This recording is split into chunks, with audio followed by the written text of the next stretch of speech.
Bengal chemist and drug অ্যাসোসিয়েশনের ১০৪তম জন্মদিবস উপলক্ষে দুস্থ রোগীদের ফল ও কম্বল বিতরণ। হাওড়ার জগৎবল্লভপুরের অন্তর্গত জগৎবল্লভপুর গোয়ালপোতা এলাকায় আজ সকাল ১০টা নাগাদ বেঙ্গল কেমিস্ট অ্যান্ড ড্রাগ অ্যাসোসিয়েশনের পক্ষ থেকে ১০৪তম জন্মদিবস পালিত হলো। বেঙ্গল কেমিস্ট্রি অ্যান্ড ড্রাগ অ্যাসোসিয়েশনের ১০৪তম জন্মদিবস উপলক্ষে জগৎবল্লভপুর গ্রামীণ হাসপাতালের রোগীদের মধ্যে ফল ও কম্বল বিতরণী অনুষ্ঠান অনুষ্ঠিত হলো। পাশাপাশি এদিন জগৎবল্লভপুর গ্রামীণ হাসপাতালের আউটডোরের সামনে দেশের পতাকা ও বেঙ্গল কেমিস্ট অ্যান্ড ড্রাগ অ্যাসোসিয়েশনের পতাকা উত্তোলন অনুষ্ঠান অনুষ্ঠিত হলো। এদিনের এই অনুষ্ঠানে উপস্থিত ছিলেন জগৎবল্লভপুর পঞ্চায়েত সমিতির সভাপতি মাননীয় রঞ্জন কুণ্ডু মহাশয় ও জগৎবল্লভপুর গ্রামীণ হাসপাতালের বিওএমএইচ সাগর বসাক মহাশয় সহ বেঙ্গল কেমিস্ট অ্যান্ড ড্রাগ অ্যাসোসিয়েশনের একাধিক সদস্য। উদ্যোগে আজকে তাদের জন্মদিনকে সামনে রেখে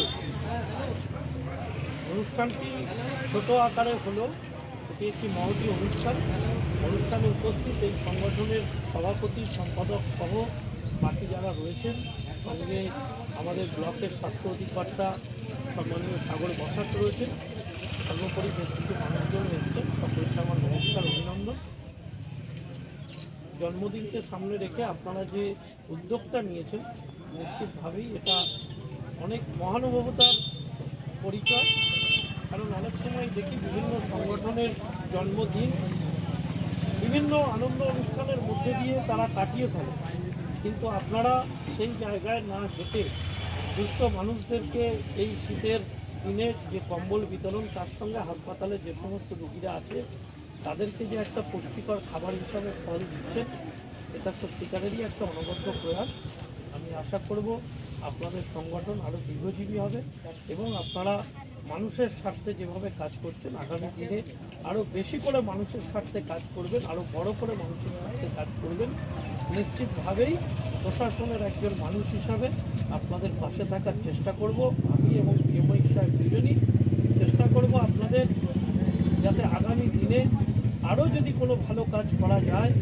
আমি একটা কথা বিশেষ করে বলবো, এটা অনেক জায়গাতেই বলছি যে আমরা রক্তদান শিবিরটা এখন এত হারে হচ্ছে যে রক্ত নেওয়ার মতো জায়গা থাকছে না, এরকম হয়ে যাচ্ছে শীতকালগুলো আসলে।